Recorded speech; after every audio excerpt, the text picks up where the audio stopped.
Special Envoy Hans Grunberg has announced the agreement of the warring parties to extend the United UN-brokered truce for another 2 months. Although the United Nations warned an expanded 6 months ceasefire, the 2 months expansion seems the only possible option for the time being. More is in the following report.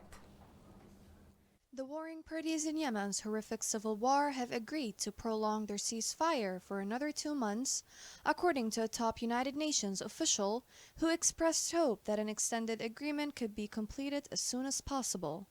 The United Nations Special Envoy for Yemen, Hans Grunberg, said in a statement that the country's internationally recognized government and the Iran-backed Houthi rebels have agreed to a second extension of the UN truce, which was implemented in April. UN Envoy to Yemen added that the current main goal of the truce is to bring tangible relief to civilians and to create a helpful climate for seeking a peaceful resolution to the conflict through a comprehensive political process. Along with the truce, the initial 2-month agreement included the return of a commercial international flight a week between Houthi-controlled Sana'a and Amman, Jordan, and Cairo, Egypt, as well as the permitting of 18 fuel ships to dock in rebel-controlled Hodeidah. In addition, movement on establishing practical agreements appears to have slowed in the 2 months following the renewal in June, with Grunberg mentioning some of them for conversations to be held between now and when the current truce expires in October. The specifics of the renewal of the truce were not immediately public, but Grunberg stated that it included both parties' commitment to intensity discussions on extending the truce as fast as possible.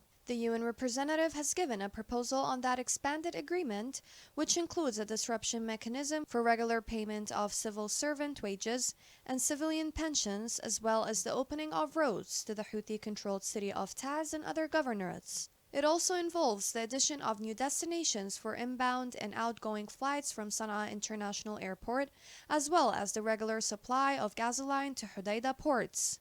The UN envoy added that the chance to negotiate a comprehensive ceasefire, humanitarian and economic issues, as well as to get ready for the Yemeni-led political process to resume under UN auspices in order to achieve a lasting peace, would also be provided by an enlarged agreement. According to the UN, civilian casualties have dropped by 60% and civilian displacement has decreased by over 50% during the 4-month truce. In addition, 80% of Yemen's population, or 24.1 million people, are in need of humanitarian assistance and protection as a result of the conflict, with more than 14 million of them in urgent need. On the other hand, the United States welcomed the extension of the truce, and Secretary of State Antony Blinken urged all parties to not let this chance pass and establish a durable peace on its foundation. He added that parties must cooperate with Special Envoy Hans Grunberg to obtain an agreement on the truce he has proposed,